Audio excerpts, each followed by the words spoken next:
Boys and girls, welcome back to Matzah Bakery. In our last video, we went through the story of Egypt. We went back to Egypt, we saw the plagues, and we went free out of Egypt after the 10th plague.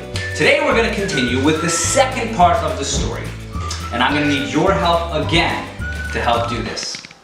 So, when we left Egypt, if you remember, it was the middle of the night the plague happened, and then just a few hours later, we all ran out of Egypt, and we rushed out of Egypt. And we didn't really have time to prepare all the delicious foods we would have liked to take with us when we traveled. Instead, we took with us only two simple ingredients, flour and water, and we ran. And the Torah tells us that the flour and water, as it was on our backs, was baked in the sun, and it turned into matzah. That's right, and that's why every year when we celebrate Passover, Pesach, we remember what we ate by eating our very own matzah. So today, I will show you how matzah is made. Better yet, you could join me. We can make matzah together. All you'll need is as follows. A cup and a half of flour, 2/3 of a cup of water, a fork, and a rolling pin. And ask your parents to turn on the oven to 475. So, how is matzah made? Matzah has two ingredients. That's all. It has flour and water. But where does flour come from? So,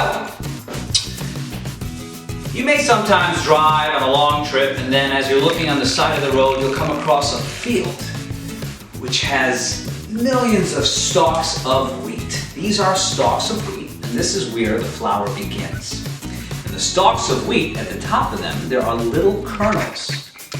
These kernels can be taken off of the stalks of wheat and crushed. And when they are crushed, those kernels turn into flour. Now here's something interesting. We eat matzah on Pesach, but there is a special type of matzah which is called shmura matzah. Shmura matzah means guarded matzah. What does guarded matzah mean? Guarded matzah means that the matzah has been watched from when the wheat stalks have been cut down. So that's what shmura matzah means, that it's been guarded and watched from when the wheat was cut through the whole process in which the kernels were crushed and turned into flour. This matzah has been watched to be very careful that there shouldn't be water coming in contact with it from the moment it is cut down. Alright, so we've turned our wheat into kernels, our kernels into flour, and now we have flour.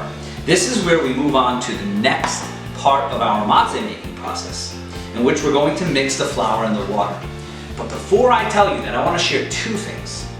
The first thing is that one of the very most important parts of the process of making matzah is that it has to be done quickly. From when the flour and the water is combined, we only have 18 minutes before the matzah has to be ready, done, and out of the oven. And it's for that reason that I'm going to tell you that the matzah we're going to make today, or the matzah you're going to make in your home, is not really kosher for Passover. So it shows us how the matzah is made, but to have kosher for Passover matzah, it has to be made in a proper matzah factory. So today we'll learn the process, we'll make something which is very similar to matzah, but don't save it for your Pesach Seder. You can eat that today. Alright, so join me now as we move to our next step, in which we will mix the flour and the water. Okay, we are ready to move on to our next step of making matzah, but we're going to take a quick break and play a fun game, and I'm going to introduce Myrtle to lead us in a game before we continue with matzah making. This game is called Babylon.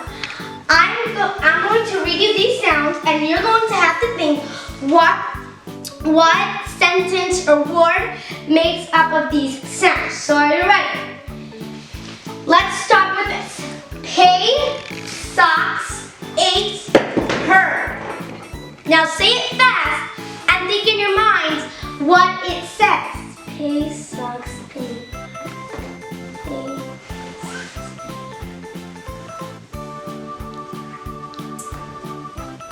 3 more seconds. 1. And put down your pens. Pesach Seder. Give yourself 20 points for that one. 3. Olive tweets Matzah. Olive tweets Matzah.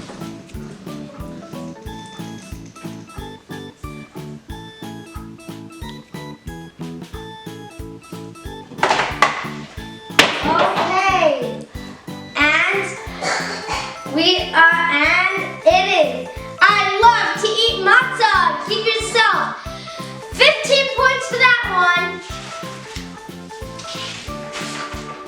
Okay. Think we got that one twice. Now, next one. Money, shh. Ton, ah. Money, shh. Ton, ah. Money, shh. Ton, ah. Money, shh. Ton, ah. What could this be? 2 more seconds. Okay, and it is Manishtana. You got that one, and if you're gonna say Manishtana by your Seder table, give yourself 20 points. 20 points. Now, spell it there Ed C. Spell it there Ed C. Doesn't make any sense. 3 more seconds. And it is split the Red Sea. This was a really hard one. If you got this one, give yourself 30 points. Wow, you're good at this. Okay, now, fork, up, saw, Y, in. Fork, up, saw, Y, in. What would that be? 2 more seconds. And are you ready? This was 4 cups of wine. If you guys have 4 cups of wine or grape juice, that's what I have, then give yourself 20 points. And if you are a good player, give yourself 5 points for being an amazing player. All right, back to matzah making. We mentioned earlier there are 2 ingredients to the matzah, and that is flour and water. Let's learn how to say those words in Hebrew. So, if you know the letters, say after me. Mem, Yud, final mem, that spells mayim. Mayim is water. The other word is kuf. Mem, ches, that spells kemach. All right, so we have to combine the kemach, which is the flour, with the mayim, that's the water. And we actually have separate compartments for them because we keep the flour and the water separate when making the matzah so that the flour does not get wet beforehand. And that's why we have separate compartments for the flour and the water. Are we ready? Okay, we're going to ask Rachalea to pour the kemach into the bowl. Okay, great job.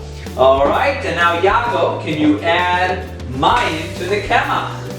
Go ahead, pour it all in.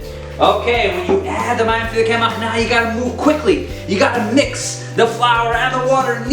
Pick your hand up and knead the flour and the water. And when you do that, what happens is it turns into, well, my hands got dirty, yours will too, a little ball of flour. We're gonna take this flour now, wait for it to dry a little bit, and move on to the next step of matzah making. Okay, so we've had the flour and the water, we mixed it together, we kneaded the dough, we came up with a small piece of dough. The next step to making the matzah, what do you think the next step is?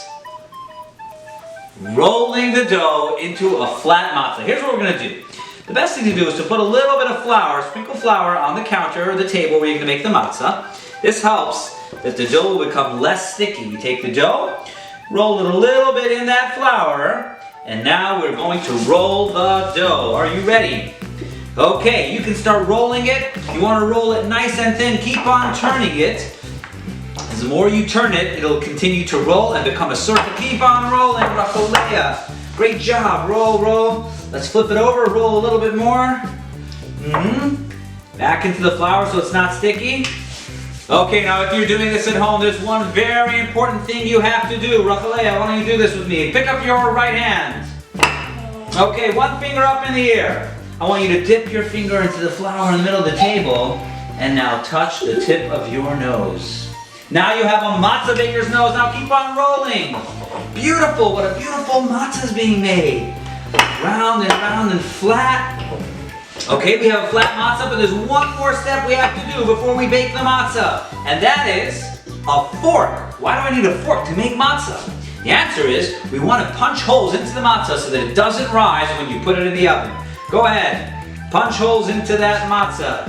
As many as you can. Great job. Now it's looking more and more like a handmade shmura matzah. And now we have our ready to bake matzah. There's little holes in it, it's nice and flat, and now we are ready to put it into the oven. Okay, after about 6 or 7 minutes, you can take your matzah out of the oven. You'll see that your matzah is baked and ready to eat. Like I said earlier, this matzah is not actually kosher for Passover.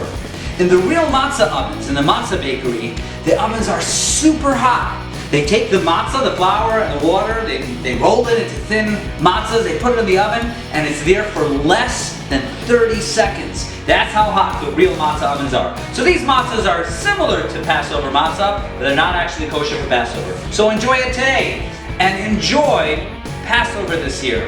It's a little bit different than other years, and I certainly miss making matzah with you in person, and hopefully we'll do that again next year.